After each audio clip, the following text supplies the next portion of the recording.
Prepare to experience the strongest radio allowable by law. Secrets will be revealed. Myths dispelled. From the studio gym where excuses never apply, it's Superhuman Radio with your host, Carl Lenore.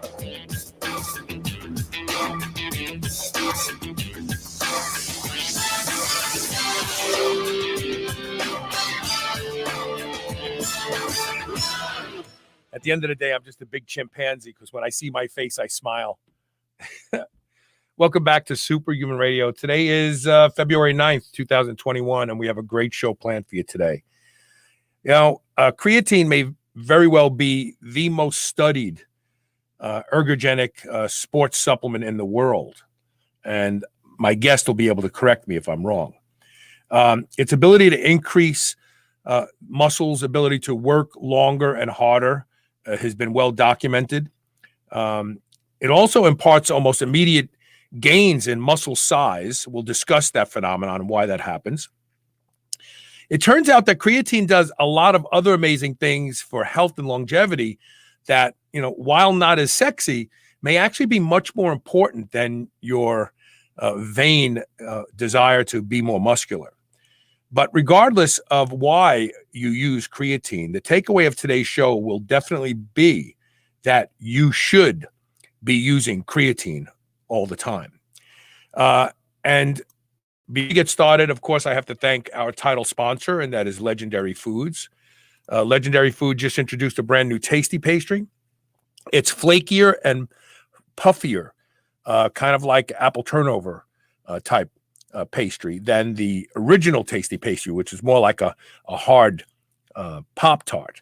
And their new red velvet flavor it's not staying on the shelves long, folks. So you need to get on this if you want to try it. 5 grams of net carbs, 0 sugar, 20 grams of high leucine, high quality protein, and a taste that will make you feel like you're cheating, but you're not. If you can imagine that in the voice of Elisa Profumo, it's much more effective. Use the code SHR10, go to shrnetwork.biz/legendary and show them some love.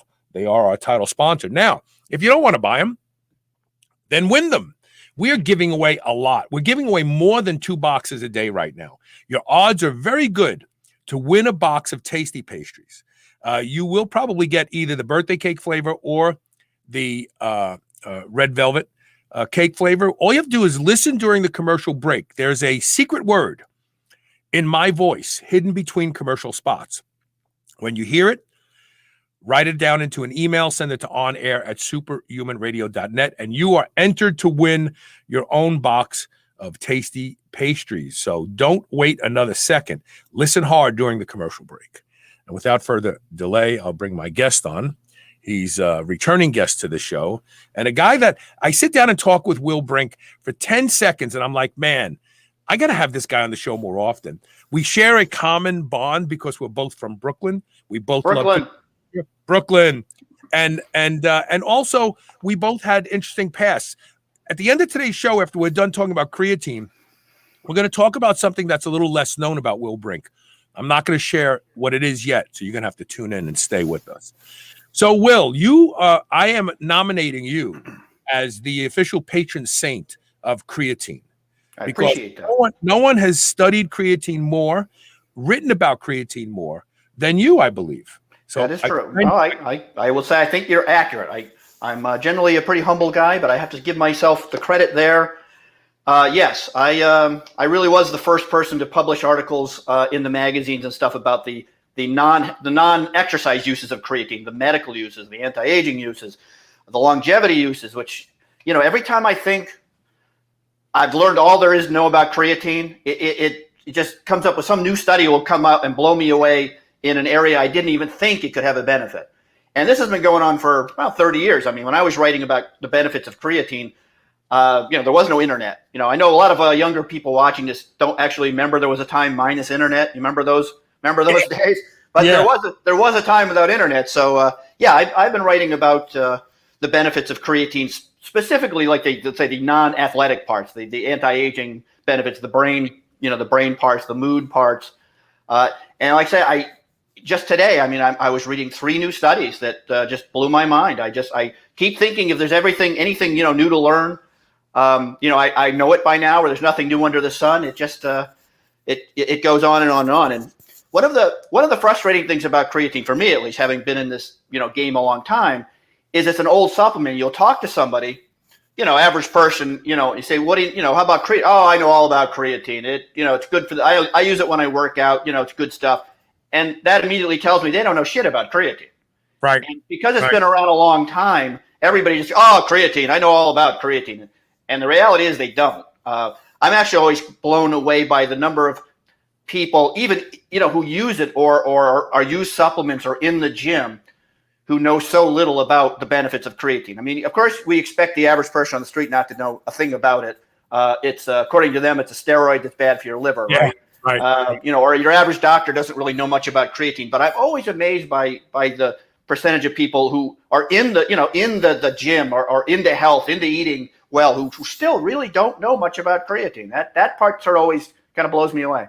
So let's start with the remedial stuff for just a second. We're just kind of going to do the Reader's Digest version of this. First of all, creatine, is it considered a non-essential amino acid because it's built by other amino acids? It's not even considered an amino acid in the classic sense. It's usually listed as an amino acid derivative or an amino acid-like compound. It sort of floats in this odd spot, but it's not technically an amino acid because, again, it's a combination of 3 amino acids.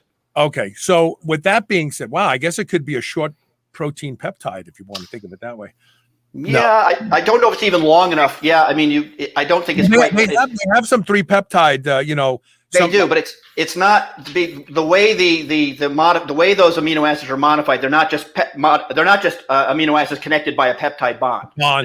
Yeah, so they're not. They wouldn't be a tripeptide, is what you're learning. It's a new molecule altogether, is what I'm trying to say. So the benefits from an ergogenic standpoint is that the available of muscle creatine helps to recycle ATP, so that you can train longer, get a couple extra reps, even be a little bit stronger. Am I correct with that? Yeah. That's the basic under the hood premise. There might be more to it. I mean, one of the interesting things, of course, is, I think you had mentioned earlier, is there is intracellular water. But it's interesting that the hydration state of the cell is an anabolic signal onto itself. And it makes terms of sense, right? You got a dehydrated cell. It's not going to be turning on protein synthesis, trying to survive, right? If a cell is well hydrated, it is actually an anabolic signal to turn on. So this is why you will put on weight with creatine early on, right? You might put on 3-4 pounds early on, and people like to say, it's just water weight. Well, it's intracellular water weight. One thing, it's not water retention, right? Right. And what happens is that goes on to be its own anabolic signal to the cell. And so there's a short-term gain, right? And then there is a longer-term effect where you are turning on the machinery and the protein synthetic stuff. Of course, if you got to give it a stimulus, of course, and lift some weights and all that other good stuff. But right. So there's a sort of a multi-prong effect that goes on with creatine besides just that early water weight. I want to get Carlo Capone's comment up here again. He likes creatine HCl.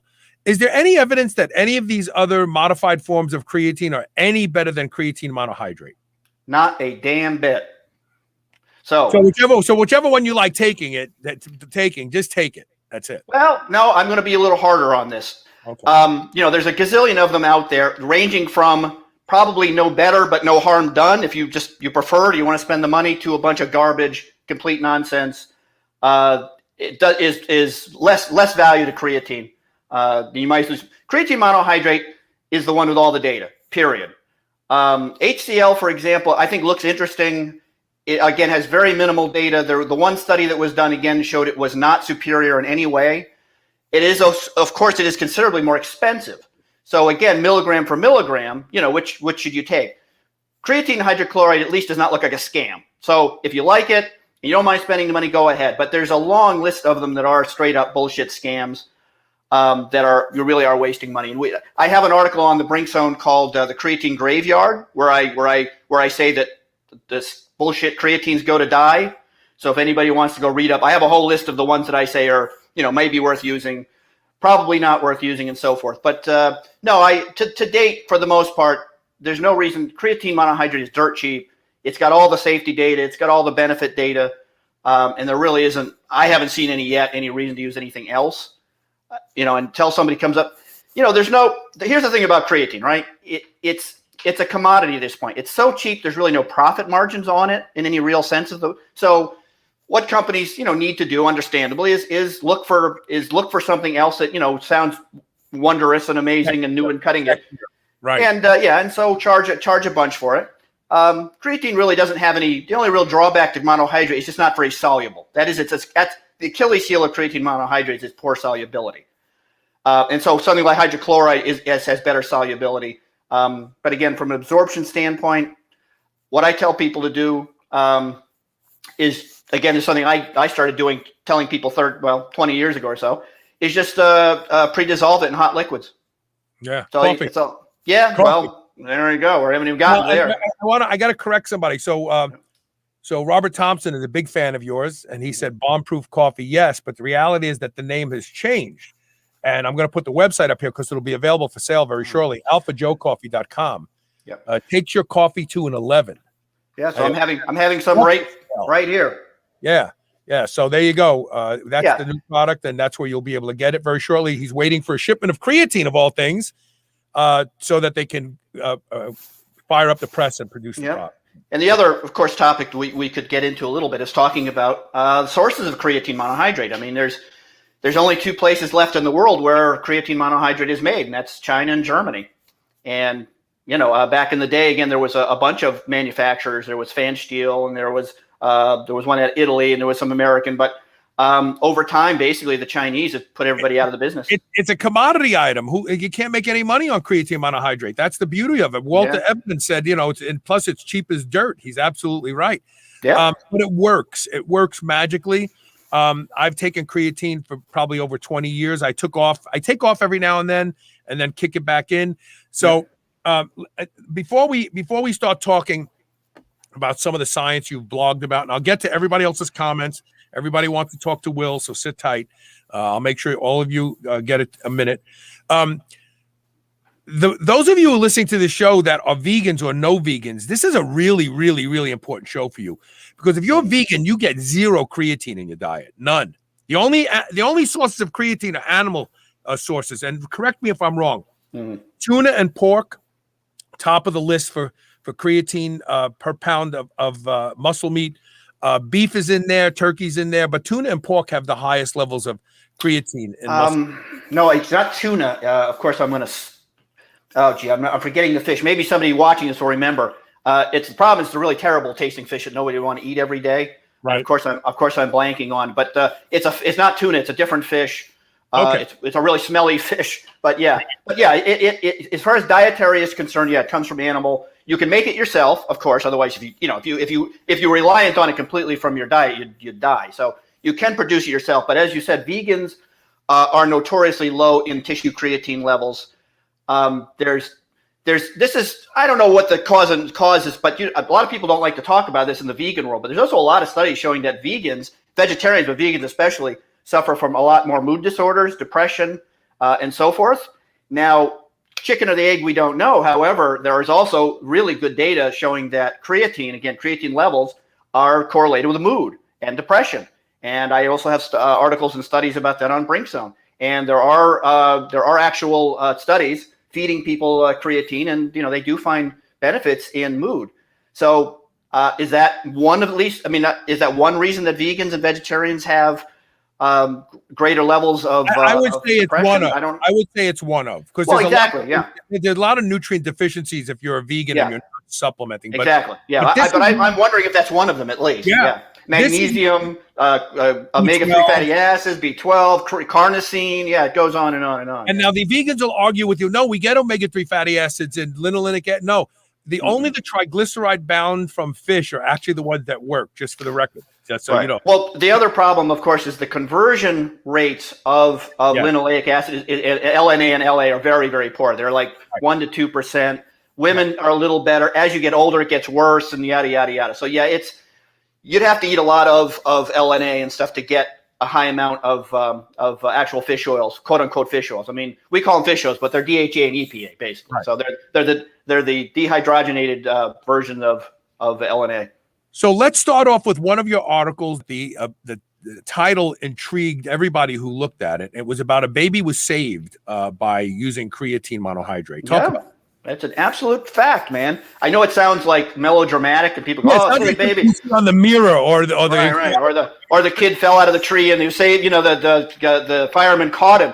But no, legit. So there's something called it's an internal genetic problem where, for example, it's mistaken as cerebral palsy. So there's genetic deficiencies that kids are tested for. Unfortunately, this one is not. I don't know why, but it should be. And it's a genetic deficiency where the kid is genetically missing an enzyme to produce creatine.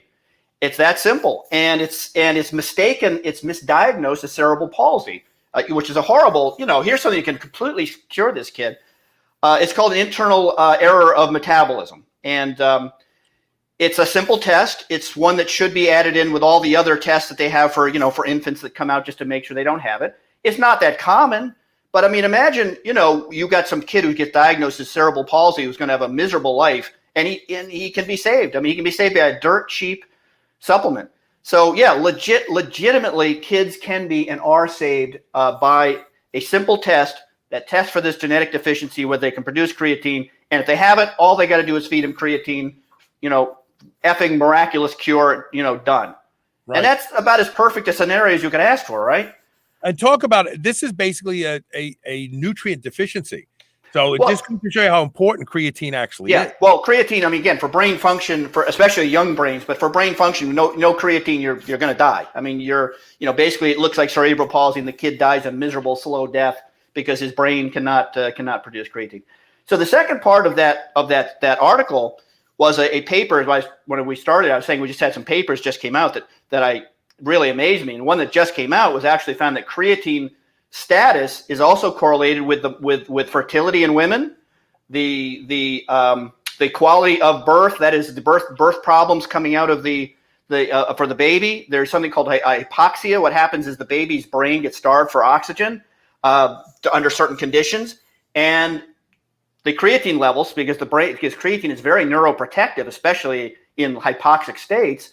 Creatine is again associated with a successful birth and a kid without brain damage. So even pre-birth, not only does it save babies that are alive that may have this genetic deficiency, it could also be of great value to both women and unborn kids and a healthy, successful birth. So that was a paper that just came out.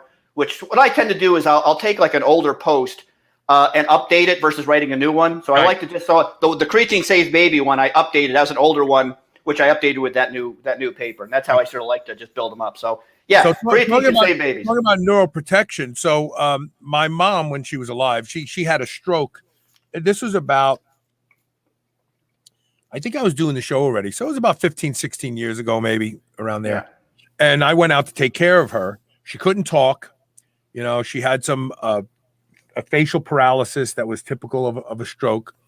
And I had found a really good study that showed that taking creatine monohydrate at 2.5 to 5 grams a day helped resolve a stroke faster. Yeah, it would make sense. Sure. I went to her neurologist and I said, "Can I do this?" He said, "Sure." And did he? Wow, good. Yeah, excellent. I walked in with the study. I walked in. Right. No, but a lot of times they just won't do it. Yeah, and I gave her a protein drink every day, and I put 2.5 grams of creatine in it twice a day. Yep. And she came back from that stroke faster than she would have. And he said that she had no symptoms after that, of the stroke. Right. It all went away. And he said it to me. He said, I really think that creatine did something for her, because she was already in her late 70s at this point in time. Well, that's fantastic. I mean, because you would believe how many people I get contacted by that say, so my mother had a stroke, I'd like to give her creatine, or my kid had a TBI in football, I'd like to give him creatine, and doctor says no. Doc, and I say, look, take these studies and show them, and they still say no. And to this day, we're talking 2021. We're not talking 15 years ago. And it happens all the time. It just blows my mind, So I'm glad. It's wonderful that your, at least, neurologist was open to it, because 90% say no. 90% of the time to get shut down. Robert Thompson is saying. He said, my cardiologist advised me against taking creatine and all supplements just because. So just because he didn't learn anything about them in medical school. Right. Accountants and doctors will say no to cover their ass. Yeah. Because if they say yes, there's potential liability. If they say no, there's no liability. And attorneys. Yes, and attorneys. He said, my naturopath scheduled a renal consult just because I was taking creatine. Right. And he does go on to say his bun levels were elevated, but she knows I take creatine. Would creatine have any effect on bun levels? I didn't think it would. No, not. Creatine will affect creatinine levels. Creatinine, right. The bun levels may be more likely elevated by higher protein diets and weightlifting, along with LDH, I believe. They keep changing the name of these. Damn it! The reason I'm guessing is they keep changing the name of these liver enzymes. But I believe as LDH is another one that can be raised by resistance training. I have not seen any studies with bun. And just for the record, anybody who's worried about getting rhabdomyolysis, creatinine is not an indicator of rhabdo. Myoglobin is. Right. And doctors don't know this, and they'll see your creatinine levels getting high, and they'll say, "Oh, you're a weightlifter, you're going to get rhabdo," and they need to look at myoglobin. Creatinine has nothing to do with rhabdo, and doctors don't know this, and it's really sad, because there's a lot of guys that telling, hey, no more creatine, no more working out, because you're on the borderline of getting rhabdo, and the reality is you're not. So there's a lot of enzymes. You'd have to do enzyme. You'd have to look at enzymes for rhabdo. But even creatinine is not even an indicator of kidney failure, which again you'd expect most doctors would know that, but it's not. Now, of course, you wouldn't want to ignore high creatinine level. I would never tell anyone just to screw it, ignore it. Yeah. Always, if there's about 10% of people that can get elevated creatinine from creatine. And what I always tell them to do is just take a few weeks off, hydrate, and get retested. And it always comes back normal. I've never had one person come back, it was still high. If it still comes back high, then you should definitely go and see what's going on with your kidneys. Else is going on. And get a GFR test and all that. But high creatinine level is not an indicator or a cause, should I say, a cause of kidney damage or kidney failure or anything like that. Gerard Falzo says herring. Was that the fish you would think? Yes, herring. Thank you. Yes, herring. He's got it. I love herring. Do you? Oh, my God. Well, my father used to get the Vita herring. It's like in a cream sauce. It's delicious. Right. My grandmother used to get the pickled herring, which I love that too. That was around the holidays they would have. I love that stuff. That was not one of my favorites. So homocysteine is a independent marker for arteriosclerosis. It's an inflammatory marker. And I read once, and you correct me now, I'm asking you this question. Mm-hmm. I read once that if you take creatine, your homocysteine levels go down, because homocysteine is actually produced when your body makes creatine out of these other amino acids. Yes. Creatine can drop homocysteine dramatically. High homocysteine levels are an indicator of poor methylation, a lack of methyl groups. And creatine, the production of creatine in the body is the most intensive use of methyl groups that you have. Yeah. So if you're taking creatine externally, you free up all these methyl groups to go do all these other beneficial things. So yeah, homocysteine actually is usually an indicator of methylation. Methylation, again, has been shown, recent data has been shown to be a completely indicator or correlated with aging. How well you methylate things is a very key part of aging. Whether your body's has to methylate. Methylation is a big deal. B12, but it's become right up there with a lot of other aging indicators, whether you're properly methylating. So yeah, you can lower homocysteine quite dramatically. And if you do that, then the liver has the ability to use those resources to do other things. Yeah. Now you will free up all these methyl groups that normally would have been used to produce creatine, because you have to go through guanoadic acid. I think I'm pronouncing it. That's the precursor to creatine. You attach a methyl group, you get creatine. So if you don't have to make that step, you're freeing up all these methyl groups to go do all these wonderful anti-aging things, or at least aging supportive things. So yeah. Are there any other things that can enhance methylation? Are there donors to the methyl groups that you could take? Like, I know methylcobalamin is supposed to be better because it's already methylated, so you're not taxing the liver to make it that way. But are there things you can take that will increase your ability to methylate? Yeah, there absolutely are. And I can even go, I have an article, well, not an article, but I even had a formula I'm trying to develop that basically is creatine plus methyl groups, and I could look it up. But there's also, there's about half a dozen different things that are very helpful to methylation. B12, as you said. I'm trying to remember. Creatine is another one. That's kind of the big one. But I can't. I'm trying to remember. I can't, top of my head. Another show. Let's save that for a show. How to enhance methylation. That could be a show by itself. But for the record, I just want to repeat this again. If you're a guy and your doctor says your homocysteine levels are too high, and he recommends you take B12, abandon the B12. No, take B12. It's okay. Yeah, but just take 5 grams of creatine every single day. And next time you go back, you'll go, oh my God, your homocysteine levels are less than 1.1. You know, it's like magic. It really is. I want to take a quick commercial break.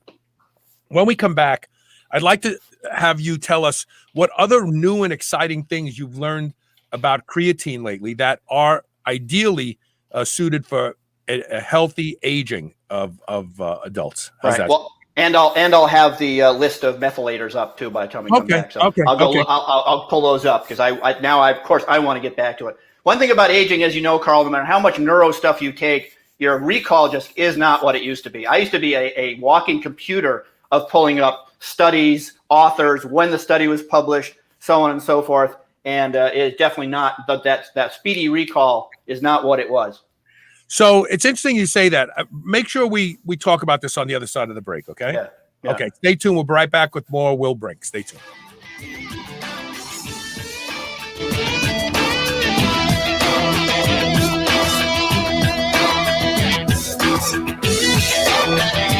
Are you ready to change the way you age? Of course you are. That's why you're here. Juvicel is a new first-of-its-kind dietary supplement that includes 10 key research-backed ingredients shown in studies to support lifespan. Things like resveratrol, fisetin, quercetin, pterostilbene, sulforaphane, turmeric, all in a single dose. You may have some of these ingredients already, but Juvicel is the first to combine them all into a single product to support your lifespan. It's vegan, non-GMO, and sustainable. Live better longer with Juvicel. Go to shrnetwork.biz/live better. Use code SHR and save 20% off today. Being superhuman means being conscientious about the choices we make. White Oak Pastures is superhuman when it comes to raising livestock. They're committed to animal welfare, land regeneration, and rural revival. They responsibly manage the entire process from the pasture to your doorstep. High-quality, pasture-raised, great-tasting meat from a farm you can trust. Full nose-to-tail selections. They even have options for your pet. Go to shrnetwork.biz/white oak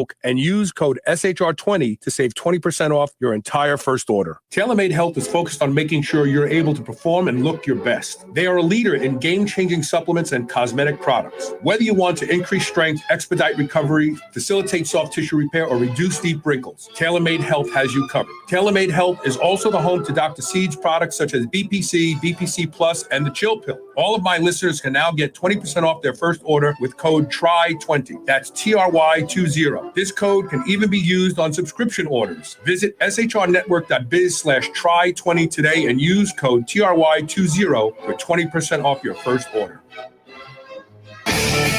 Spit that out right now. This is the Superhuman Channel.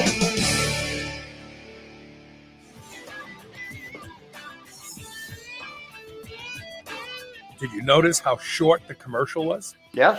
We've shortened up our commercial breaks. I see. Yeah, it was. My director of communications, Natalie Kapitsky, determined that our commercial breaks are too long. So we're shortening them up. so that we get back on the air faster. Okay, talking about memory. All right, before we go, Yeah. I looked it up quickly during the break. So betaine, HCl, vitamin B12, vitamin B6, folic acid, choline, and CDP choline appear to be, and creatine, of course, appear to be the core methylating nutrients to take as far as methylation is concerned. So are you going to come out with a product that has all that in it?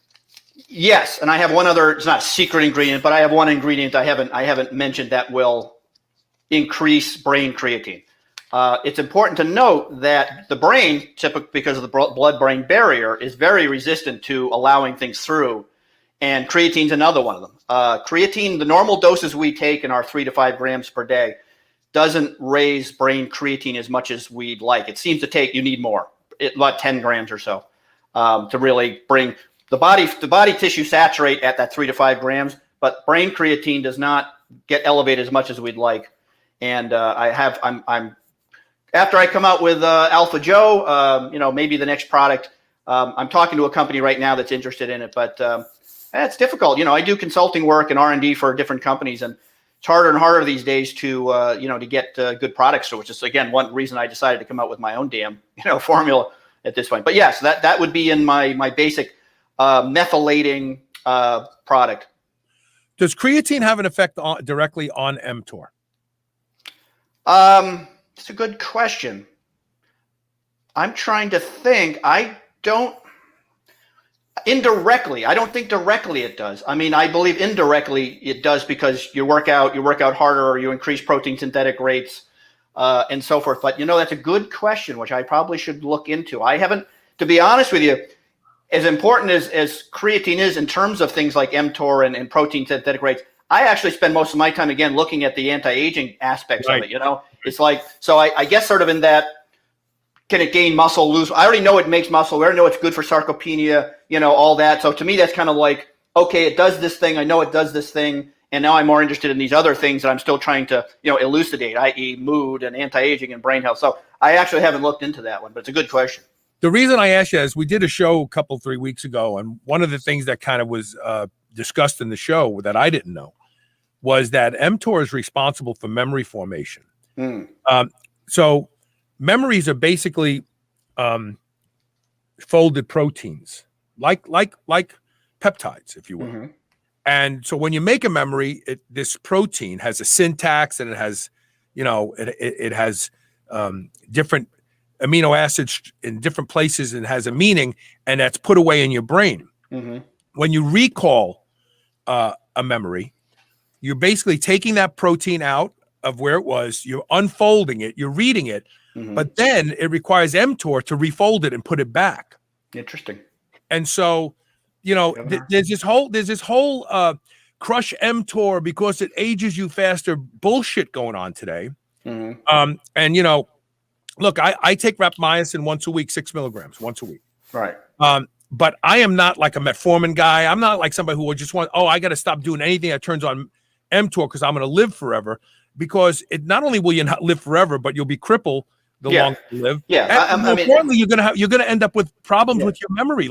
So that's why when you said about memory and us getting older, do you think that there's a chance that creatine could correct some of the inhibition to be anabolic and actually could help you save memory? Well, studies on the brain, have suggested that, in that there has been, I don't know about recall, but there has been studies, again, with creatine showing improved memory as far as spatial memory, reaction times, that type of thing. So leading in that direction, it sounds, like positive. Yeah. Obviously there's different types of memory. Obviously there's the long-term, short-term, recall, and short-term is the one that, as you get older, you have trouble with. I don't have trouble in long-term. It's the short-term. When somebody asks me a question, I'll just blank and go, oh shit, and it stop right there. Give me a few seconds. I did it earlier when I was trying to think of homocysteine. I kept thinking of N-acetylcysteine. I'm like, no. Well, mackerel. So mackerel just wasn't coming. You said tuna, and I should have been mackerel again, 10 years ago or 20 years ago. But, it's a good question. We do know, though, there have definitely been studies that are suggestive of, yes, the brain is such an energy intensive organ. It's the most energy intensive organ. It uses up most of your energy, most of your glucose, and it's very sensitive to any changes in energy that to reduce that energy levels on a cellular level is definitely going to reduce, mental acuity and recall and mood and all that. So anything that I think improves that, but I don't think, and it's a good question, I might have to look into this, I don't think it's really working on the mTOR level, but it doesn't mean, again, that, there's no individual systems. I mean, the longer you're in science, the longer you look at this, the longer you realize there is no such thing as an isolated system. Zero, right. Nada. Right. And in the medical, in the science world and in the Western medical world, scientists are taught again to isolate systems, to look at systems in isolation. And that has led us to ignore the fact that they're all working together all the time. There is no isolated system. In fact, that's an insult to the complexity of the human body. It really is. It's yeah. stupid, Yeah. It is stupid. And I think, again, I think we're getting a little better about it. Now, Eastern medicine is kind of the opposite in that they see the body as a whole and the system as a whole, and they sort of almost go too far in that direction where it's like, if it works, it works. We don't care how it works. Whereas in the West Coast, in the Western medicine, whether it works or not, we got to know how it works. We got to go find the pathway in the system. Whereas the East, so obviously the balance is somewhere in the middle, the middle part there, where obviously if something works, you got to know why it works, right? I mean, somebody in Eastern philosophy, they don't care. As long as it works, it works. We don't care how it works.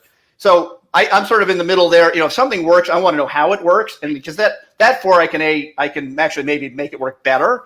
Maybe I can enhance it. Maybe I can reduce the negatives of it. But yeah, so in the when I went to school and stuff, I mean, we were just looking at isolated pathways, constantly. Right. And very few people, even many medical doctors that I know and work with, are able to make that leap, outside of this one pathway that they know or they study or whatever, to say, well, how does it interplay with X, Y, or whatever? And a lot of times they just can't do it. That takes a certain mental structure to do too.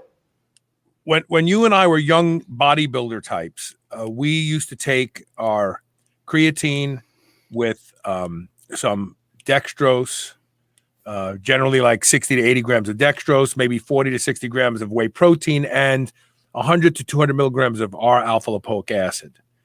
And it was postulated back then that R-ALA could enhance muscle uptake of creatine because it may have been an insulin mimetic, and now we know it's not.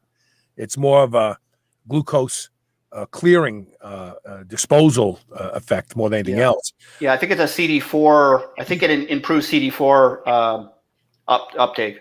Right. So where are you with taking creatine with R-ALA?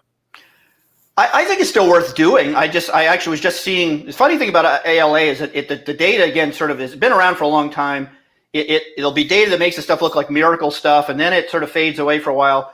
It seems to be making a little bit of a comeback again. There was a recent study on ALA showing some benefit to fat loss. Yeah, fat loss. Interview the author. Yeah. Yeah. So I'm not against it. It was targeted to visceral fat loss. Right. That was the interesting part. Yeah. So it seems to be kind of making a comeback. There's a couple problems with ALA. One of them is just wickedly expensive, And I think I try to tell people there's only so many things we can take, right? I mean, I take more supplements than most people do. ALA is good for you. They use it for peripheral neuropathy and stuff in other countries and in European countries and stuff. It's a very good antioxidant. So I'm pro ALA. I don't know if it's worth, push comes to shove for the money you're spending. Is it worth adding to creatine? That's one of those, how many things can you take? How many things do you want to take? How much money do you want to spend? I sort of break things down into, how good is the data? How effective is it? What does it cost? And all that. So as you sort of check off those boxes, it's not really on the worth side, I guess, if that makes sense. If you don't care how many pills you got to take and what you want to spend, yeah, by all means, throw it in. We have a sponsor, and I got to do a shameless plug here. Yeah. So we have a sponsor called Pure Nootropics, and they just put this together just for my audience. It's stabilized R-ALA. It's bound to sodium. And they are like the generic approach to supplements. And so they actually offer my audience a 30% discount on this already really cheap form of R-ALA. They're 250 milligram caps. There's 60 of them. And if you go to shrnetwork.biz/pure and use the code SHR30, you can actually get a stabilized form of R-ALA really cheap. And I'm going to start using it because of the visceral fat component of it. that study. And in fact, that study, I think it was show 2680 or 2608. That study prompted them to put this together for my audience. So it's out there. There's also, there's interesting studies also on different isomers of ALA too. And there's that. And I was thinking of getting back to taking it also because my blood sugar is starting to, again, as we age, our blood sugar starts to work. Mine's been starting to finally climb up, and I'm 55, and it's finally just starting this last year or so to go a little higher than I'd like it to be. How old are you? 55. Man, I'm older than you. I'm 62. Yeah. Right. Yeah. No, I mean, I'm always surprised to hear people's ages because I'm glad somebody's older. I don't have any perspective on age. No, I don't either. I'm 18 in my head. Yeah, I know, right? I know. I'm 18 in my head, and to me, the 90s were like yesterday. I still can't believe how when I talk about 90s, and people look at me like, "Wow, that was so long ago." To me, the 90s were, I don't know, just doesn't it doesn't feel that long ago. But no. I have started to notice, like I say, my blood sugar is starting to go up a little bit. Which again, as we get older, our tissues become a little less sensitive, and it's only so much you can do about that until you need to like add something in or up your exercise or lower whatever you got to do. But I actually was just thinking about getting that back into my diet more for the glucose disposal. Try this the stabilized form. It's balanced in sodium. It's supposed to be a superior form. You don't have to take as much of it. Right. So Bear wants to know, and there's another question I'll get up here too before the break. Bear wants to know, on that note, are there other supplements that have a synergistic effect with creatine? Where are you on things like beta-alanine and creatine stacked together? Well, there's different questions. There's one is synergism. That is two things that actually are greater than the sum of their parts are greater together. Right. I think beta-alanine and creatine should be a great combination. I don't know if there's synergism in the classic sense, but is there additional benefit, which is different than synergism? Probably, right. Yeah. I think that's one of the beta-alanine definitely looks like one of those worth. I've always put that in, worth. And there are some anti-aging benefits to beta-alanine too. Remember all the anti-aging people are real big on carnosine. Right. But for some reason they won't take beta-alanine. So what is beta-alanine? Carnosine is just beta-alanine and histidine. And when you swallow carnosine, you disassociate. It breaks apart, goes back together. I've been trying to get anti-aging companies, like I do I do work for the Life Extension and stuff, and they are big on carnosine, but I just can't get their attention. And the irony is there's two really well done studies that show that beta-alanine is the limiting factor in your body producing carnosine. Well, and similar to they may have been the same studies, but there are studies that show that beta-alanine increases tissue carnosine better than carnosine. Yes. For shit's sake. Yeah, right? But do you think it's because we're bodybuilders and they're like, no, we don't want that? That's no. The thing about anti-aging types is, well, bodybuilders are pretty neurotic too, but anti-aging types take the OCD neuroses thing to a whole other level. Yeah, there was like one study that showed beta-alanine caused taurine depletion in cats. It does. Right. Well, that's because cats don't make taurine. We do. It's a non-issue to us. And plus, that's easy to solve. Just supplement with taurine. Taurine is another great amino acid. Holy shit, right? What a revelation that is. That's what I do. Right. So, again, I proposed a product which was based on beta-alanine plus taurine if you're so damn worried about it. Anyway. But yes, you're right. So, yeah, taurine is dirt cheap. It's good for you. Actually, I voted taurine the most underrated amino acid of them all. It really is an underrated. That's a whole other conversation. But heart protective, it does so many good things. Yeah, it really does. Gerard Balza wants to know, does cooking fish, meat, pork reduce the creatine? Good question. I don't have a good answer to that one. It's pretty hardy stuff. I don't think you're going to damage it, but you know what? It's a good question. I don't know. I never looked into that one. I don't think that the creatine content changes substantially upon cooking, but it's a good question. I honestly don't know. I don't know if it's actually ever been studied, to be honest with you.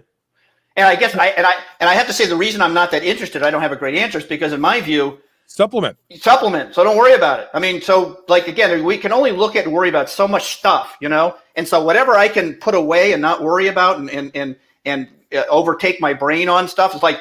This is why I don't know dates and holidays and stuff, because I only got so much room. Find that somewhere. You know who was like that? I just don't care.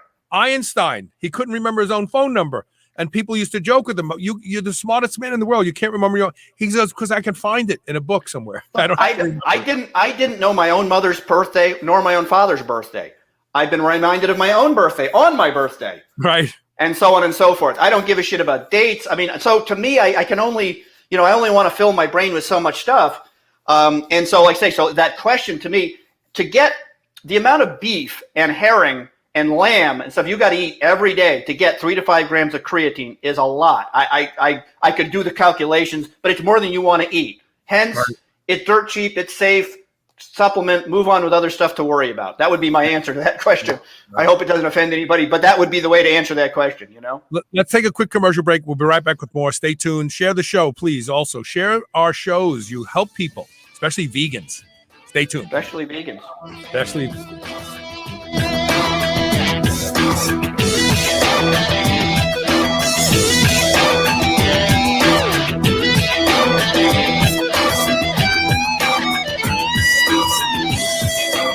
Folks, I'm pleased to announce that Pure Nootropics is now carrying the antioxidant alpha-lipoic acid in its bioidentical natural form as R-Ala. R-Ala provides protection in many areas and has even been shown to promote weight loss. Check out the interview I did on episode 2608 back in October to learn more. Our friends at Pure Nootropics have been bringing you great products and deals since 2013, and they have another one with R-Ala. Go to shrnetwork.biz/pure and use code SHR30 for a whopping 30% off. Level up. Go Pure. The power of light can be truly life-changing and an important element for every superhuman. Because of this, I want you to experience the power of award-winning Saluma light therapy. Saluma utilizes NASA research technology to improve health at the cellular level and is cleared by the FDA to effectively treat a variety of pain, muscle and joint conditions, as well as facial wrinkles and acne. Our entire team here at Superhuman Radio uses it. Its innovative shape-taking design allows for easy placement anywhere on the body. Choose from 13 different models. For an exclusive listener discount, go to shrnetwork.biz/Saluma. That's CELLUMA. And use code SHR10 to save 10% off of one of these award-winning devices, Creatine. Do you remember those delicious toaster pastries you had when you were a kid? You know, the rectangular sugar-filled snacks? Well, guess what? Legendary Foods has just made low-carb toaster pastry. This is the first of its kind, and honestly, these things are amazing. They have 3 to 4 net carb, less than 1 gram of sugar, and 9 grams of protein. You can eat them right out of the wrapper or lightly toast them. The only question is, which flavor, strawberry or brown sugar cinnamon? They're available at eatlegendary.com and Amazon.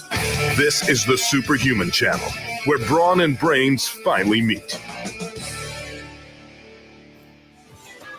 Welcome back. You know what I just realized? So recently I've been talking about, I got a couple of the business ventures that I'm working on, and I thought, I would love this show to go on someday, but maybe not me hosting it. And the hardest part for me has been, how do I find somebody to host this show? You could host this show. Sure. I mean, I had a podcast. I'm just saying that.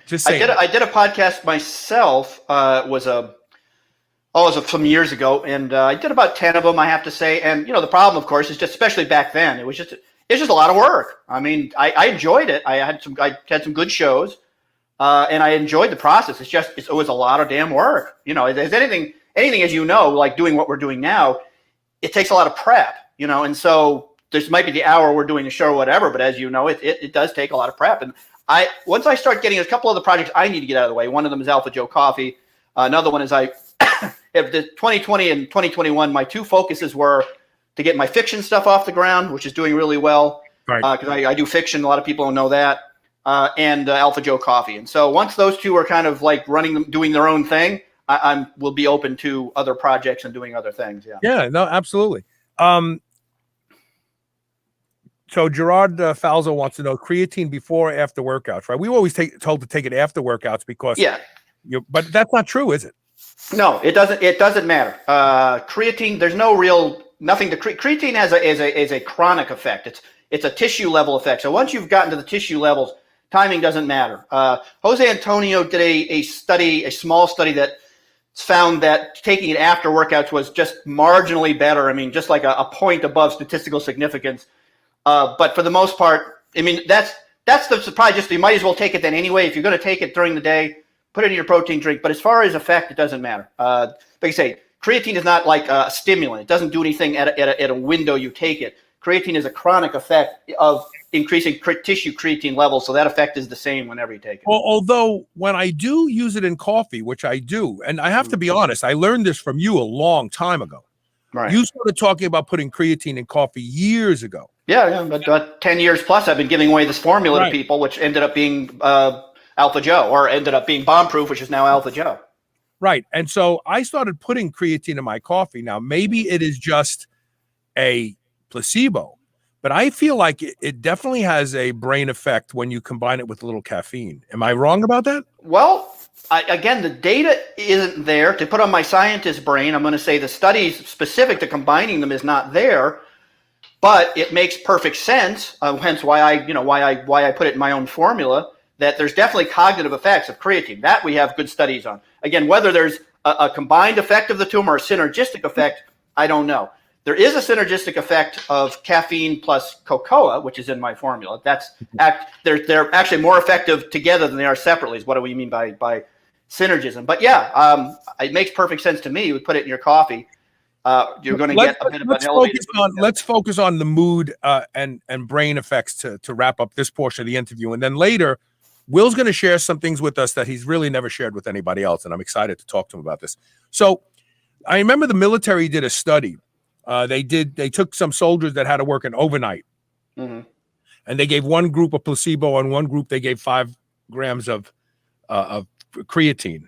And the group that got the creatine had no problems with wakefulness and alertness or anything like that. And the other group, obviously working an overnight, they kind of were slower moving and a little tired. And some guys even fell asleep at their post. So how does that study weigh into the mood elevating effects? Because we know if you're alert, you're feeling good, Right. What are the points of that? I'll give you a more interesting military study, but one of my favorites is with creatine. So they took a group of Navy SEALs and during winter warfare training, and one group got creatine, got 5 grams. I think it was 5 or 10 grams. The other group did not. They gave them mental tests, various tests, recall, imaging, that type of thing, and they put them out into Arctic cold and brought them back and retested them. Well, only the ones that had the creatine tested exactly as baseline, same baseline. The ones that did not have creatine, as expected when you go out in the cold, were way off baseline, because when you're out in the cold, again, your neurotransmitters, your energy levels, your cellular energy level, your brain tissue levels are used up. And so even these guys that are at the top of their game, obviously they're very smart guys. They're sharp. They're on it. After winter warfare training, given creatine, they were actually able to do the same mental acuity task as they were at baseline. So that one to me is even more telling as far as like acute stress. As an actual brain stress type nutrient. What about the fact that some bodybuilders early on believed that continuing to take creatine during a cutting phase would not allow them to lose as much weight because it shifted substrate preference towards glucose? Do you remember that going around in the bodybuilding community? A lot of them, the only ones I've ever heard that bodybuilders stopped using creatine pre-contest was the water. And, it was the water. But that's because, again, they were thinking that the water was under the skin, subcutaneous, and it's not. It's intramuscular. And there's no reason to stop taking creatine pre-contest. And there's pictures of a bunch of guys that I worked with, back in the day were, shredded. But the only time I never heard of any substrate. So the only thing they used to say was, well, it holds water, and I want to get rid of the water. And I try to explain to them that the water is where you want it. Is there a possibility that taking too much and it spills over out of muscle and gets into sub-Q tissue? Not that the studies, and there's been a handful of them, have always shown that the compartment, that is the water compartments, don't change. That is the same amount of water as far as ratio is the same as it was under the skin as it is in the. So no, it shouldn't. There should be no spillover. I've never seen anything like that. And there has been about 3 or 4 studies that have looked at that. And they've looked, doing pretty. They've even done one with radio labeled water, which is really sophisticated stuff. Yeah. They found, like I say, the uptake is almost all intracellular. There's very little additional water sub-Q. So the answer should be no. Now, all right, so don't do 20 grams. I mean, again, to simplify this without taking the science away of it, if you're worried about it, don't do 20 grams of creatine. Stick to your 5 to 10 amount, but there shouldn't be anything that'll preserve muscle. science shows that if you do 5 grams a day for like a month, you get the same tissue loading as if you do the 20 grams for 5 days. Yeah, and It's that's why slow. the loading phase is out the window. Nobody does loading phases anymore. Right. That's old news. I'm thinking that Dawn Mike Fenty Sheck is Dawn, not Mike. They must share an account. Lyme ate my muscles, getting integrative treatment, praying to get healing. I'm wondering if she's asking if there may be a place for muscle degenerative diseases like Lyme disease or even fibromyalgia. Is there a place for creatine? Now you have brought up a very important point that I even forgot, because I tell you, there's so many papers that come out that I can't even keep track of. And she has brought up a very important point, that there was just a big paper out that found that creatine was a benefit in what they called post-viral syndrome. Obviously specific now, obviously it's directed a little bit at COVID. However, again, they find that people that have been exposed to viruses show cellular energy dysregulation.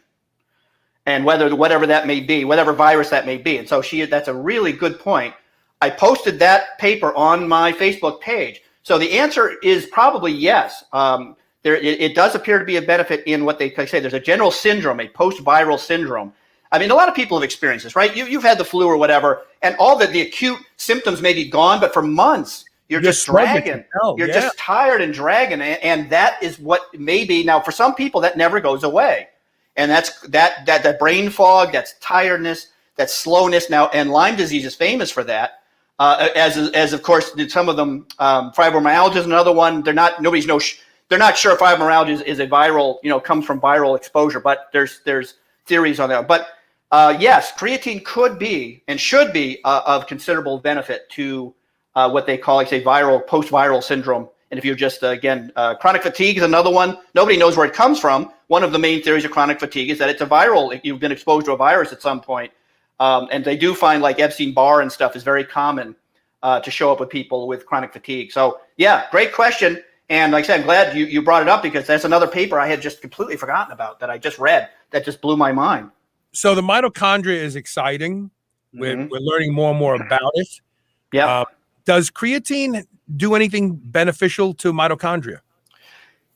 In fact, good question. There was a study that actually showed that creatine increased mitochondrial production, not just improved the function of mitochondria, but actual biogenesis. Yes, thank you. Yes, actual biogenesis.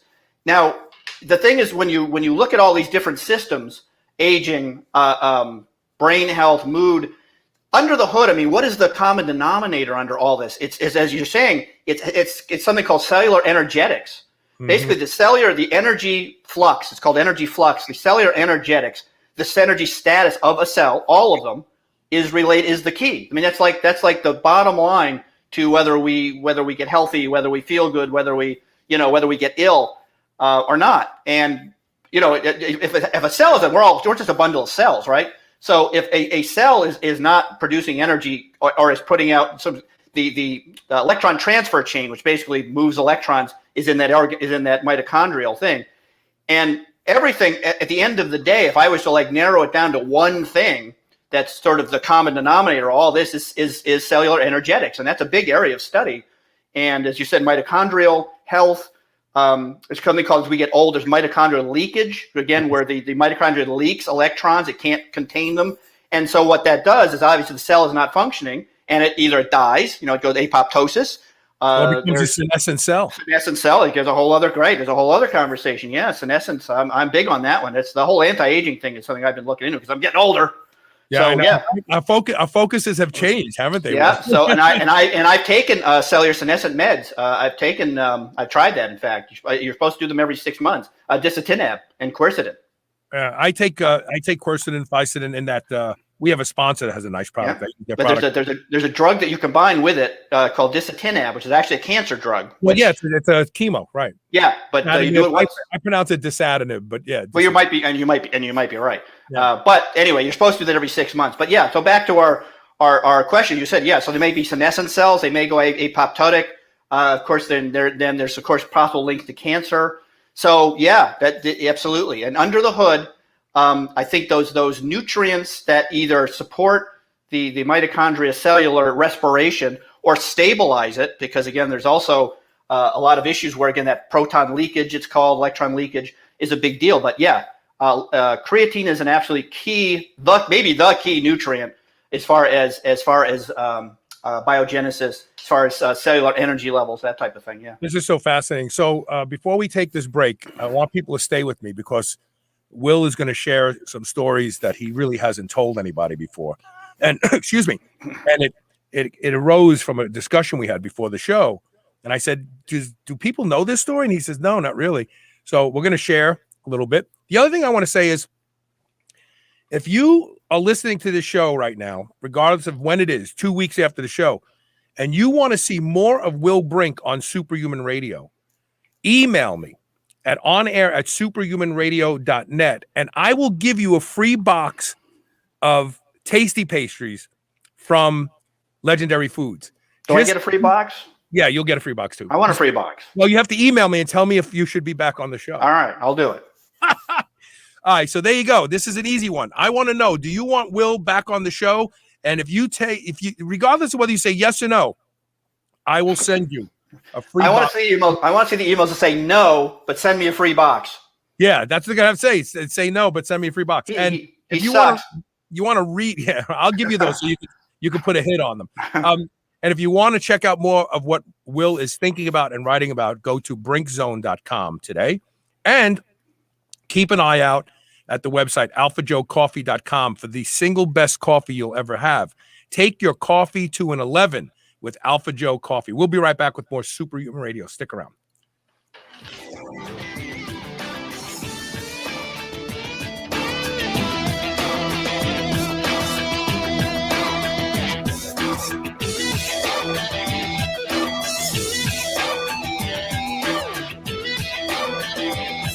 P3OM uses a patented natural process to upgrade a well-researched probiotic strain that doubles every 20 minutes once inside your body. The patent proves this strain is proteolytic, meaning it digests protein. It's antiviral, antiretroviral. It eliminates pathogens and waste and is maintainable in the human digestive system. What it does better than any other strain is fight the bad guys, bugs like parasites, viruses, and other pathogens in your gut, and it doesn't require refrigeration. If you suffer from bloating, gas, indigestion, or you just need extra protection from viruses, aka bad bacteria, then I'd suggest trying this super single strain probiotic proven to wipe out bad bacteria. Go to bioptimizers.com/SHR to get a 10% discount coupon with code SHR10 and free shipping on all products. Or save even bigger by signing up to one of the plans to get as much as 38% off. That's bioptimizers.com/SHR. Creatine. New Mass Pro Synthogen X2 just upped its own legendary game. To distance itself even further from the rest of the pack, Synthogen X2 now has double the key active ingredients. If you've ever wondered what steroid-like recovery feels like, Synthogen X2 delivers. See why others compare it favorably to powerful bodybuilding drugs at synthogen.com. Mass Pro Synthogen. When you train with it, you'll gain with it. Whether your goal is to build muscle or burn fat, you'll find everything you need at Redcon One. Need help getting a good night's sleep? Try Fade Out, or the most popular pre-workout supplement on the market today, Total War. Sign up for their new Transformation Challenge and win $10,000, or shop for apparel that people at the gym will know that you are serious about your training. Need a testosterone booster that works? Check out Boomstick. Whatever you need, you'll find the best quality supplements on the market at Redcon One. Go to redcon1.com. That's REDCON, the number 1.com, or go to superhumanradio.net and click the Redcon One banner ad today. Getting a massage post-workout is a proven strategy to facilitate better recovery. Getting to massage therapists can be difficult and expensive, especially in these times. The solution is the Meteor, a heated massage ball from Milestorm. Reduce pain and soreness and expedite recovery with the Meteor's research-backed vibration settings and therapeutic heat. It's convenient for travel and works on any body part. Go to shrnetwork.biz/Meteor and use code SHR15 for 15% off and free shipping if you buy 2 or more. Start recovering better today. This is the Superhuman Channel. Evolution just got kicked up a notch.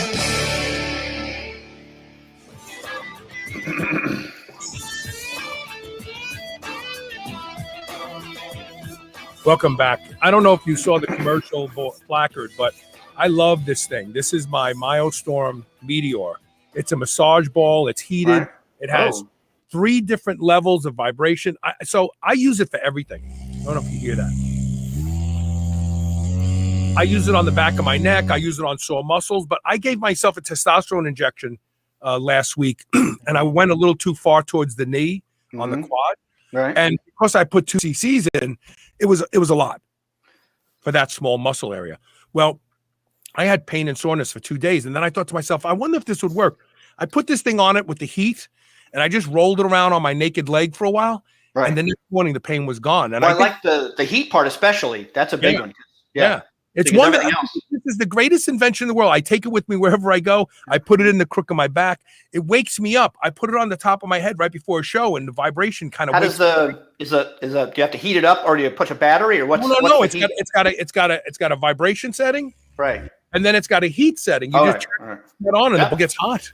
No, I like the heat part because I use like balls and stuff. Like I'll roll on them, but the heat part would be the game changer because I've got wands and all kinds of stuff. But heat is a huge difference. So when you go to chiropractor stuff, they put the heat pads on you before they adjust you because it loosens up all the muscles and all that. So I like that. So it's $149, but you can win one of 5. We're giving away 5 to 5 lucky listeners. If you go to shrnetwork.biz/free meteor, all you got to do is enter your email address and you're entered to win. So check it out, man. This thing is amazing. So let's get back. So Will and I kind of have a similar story, but just at different points in our lives. And we found physical culture because we kind of were broken a little bit. Talk about why you even, I mean, you trained at the Mecca of bodybuilding back in the day when Arnold was there. How did you end up becoming a physical culturist, a bodybuilder? Well, I've mentioned this a little bit over the years, but now that I'm older and don't care, but back in the day, to have any sickness or whatever, when you was a sign of weakness, right? And even if it wasn't your fault, you get hit by a car or whatever. So I've never really talked about this. I mean, my friends know, and I just, I'm not the kind of person. Again, we're from Brooklyn. You tough it out, right? We don't wear our problems on our sleeves here, right? Right. So how I got into the whole bodybuilding thing. I mean, I was lifting weights. I was about 20 years old. I was lifting weights, but I mean, just casually. I was going to college. I was majoring in psych and journalism, and I got Hodgkin's disease. I get cancer of the lymph nodes. And, I'm 20 years old. I eat pretty well. I take a multivitamin, and I'm like, what the fuck? I thought that's all you had to do not to get sick, right? But beyond that, I didn't really know anything. I just knew what everybody knew in the gym. I lifted my weights. That was it. And now I've got Hodgkin's disease. I'm 20 years old. And I had to get treated. I had radiation. Reason I've got people like to make fun of people or say shit about people and they don't know anything about their physical. People like make fun of now I have pictures from older pictures. I used to actually have a really big neck. That was like my strong body part. Right. But a bunch of nerves were cut when I had the operation. A bunch of nerves were cut when they took out this lymph node. And so I can't really innervate. I can't flex right. So the treatments and all that, the treatments, really messed me up. I had high dose radiation from about here to here. So I have no thyroid. My thyroid was destroyed. I got to take thyroid. I have a stent in my heart. I never told anybody that. So what happened from the radiation, this scar tissue built up in my heart. I've got scar tissue in my lungs. I've got a stent in my heart. What else is wrong with me? Well, that's most of it. So I mean, the radiation, frankly, if I had known what I know now, then I wouldn't have done it. I would have taken my chances. The cancer that I had was very much encapsulated in that one lymph node, and they didn't think it went anywhere. But just in case, I know. Just in case, we're going to radiate the fuck out of you for the next 2 months, and I didn't know any better. I'm 20 years old. This is, So when all that was over, and my health was pretty beaten down. That's when I really got into the interest of science and health and vitamins. And I was reading an article, in fact, in Muscle and Fitness, and there was an interview with Dirk Pearson and Sandy Shaw. Remember Dirk Pearson and Sandy Shaw? Yeah. Well, Sandy Shaw had a very rare cancer in her. It was a salivary cancer, like unbelievably rare. Right. And he said that she, during the radiation treatment, she took vitamin C and vitamin E in high doses to avoid being burned. So I did the same thing. And the doctor said to me, look, you're going to get really, really burnt and your skin's going to be red. And I said, well, okay, I'm taking this taking the C and the E to prevent that. And you know what? Didn't happen. You didn't get burned. I got a little red. I got a little suntan, basically. Right. But I didn't get that red. And the doctor, now, of course, what do the doctors tell me? I have nothing to do with it. Had nothing to do. I know. Nothing to do with it. Nothing to do with it. Right. And I'm like, you guys all warned me that I was going to get burnt to shit. I'm going to be all red and dying. And so now, in retrospect, I wouldn't have done that because, in fact, it's not you actually don't want to take high dose antioxidants during treatment. But that's another. But anyway, the reality is that you really didn't have anything metastatic going on. No. So yeah. So. Exactly. But I mean, it could have been a problem. But anyway, you could have promoted the cancer to grow, right? So for me, here I am, proof of concept. So now I have no science background. I'm interested in fitness like everybody else. I graduated college. I went and lived with my father for a year to recuperate my health, honestly. And then I went back to school, for sciences. I said, you know what? I'm going to go back to school and I'm going to do pre-med. I thought I might be a doctor, but I went and did all the pre-medical sciences and then a bunch more. I mean, I've got enough credits to be for 2 master's degrees. I've gone to 4 different colleges. I'm one of those eternal learner types who never. I finally finished my day in my one stupid little degree, but I've got enough credits probably for 2 master's degrees at this point. Right. So what sent me into put me in down the rabbit hole of health and fitness and all that was that illness that and I'm still dealing with, like I say, because I've got scar tissue in my lungs. I have to take thyroid meds every day. My thyroid was destroyed by the radiation, and that's something I've never talked about. Your lifestyle is evidence that it works, that you actually were able to mitigate some of the really horrible effects of radiation. So whenever women have breast cancer and it's the left breast and they get radiation, they all end up with heart problems. They all end up with heart problems because that radiation destroys heart tissue. And here I am. Like I say, that happened to me. Yeah. Obviously, physical culture saved your life. Yeah, absolutely. And again, the sad thing about it, nobody told me. Nobody sat me down and said, hey, you need to keep an eye on your heart because in about 10 years or whatever, this causes. Nobody gives you any warnings. Nobody says anything to you. You have to learn this for yourself. I started to have palpitations. And again, as you said, I go in and the doc said, the reason you didn't drop is because you're in such good shape overall. Right. He said, you should, because of the scar tissue, that the limited blood that you had going through that once, he said, you should have fallen over. How you drove yourself here, I don't know. He said, but I'm putting it down to your peripheral cardiovascular system is so healthy that you were able to adjust and get yourself here. So I go down there and I get a, MRI and all that. And he said, you've got scar tissue that's closing up because of the damage that was done to your heart. And we're going to have to put a stent in. So yeah, I've never talked about any of this to anybody. It's fascinating. A good handful of my friends that have no knowledge of any of this, and it's again, it's not like say we're old school. I guess we're old school. We're from Brooklyn. I'm a Northeastern Yankee. I mean, we just you'd have to ask me or besides my immediate family. We don't talk about our problems as a rule. No. So beyond my immediate family, and I've never really talked about it. No. Right. And I have to say that back in the day when you're younger and you're in bodybuilding and that's your bread and butter. You don't want people to know that. You don't want people to know. No. And the same thing with animals, right? If an animal gets injured and stuff, they won't. You know why animals don't show it, right? If your cat or your dog or whatever breaks a leg, you notice that you don't show it. Why? Because you get eaten. They become prey. You're prey, right? The minute you show weakness. And we spent more time in that world than the last, 40, 60,000 years. Oh yeah. No, again, we think we're above all that stuff, but we're not. We're just barely out of that realm. And I think it is the same in the human realm, that to show weakness of any kind, whether it's your fault or not, it doesn't matter. You're prey.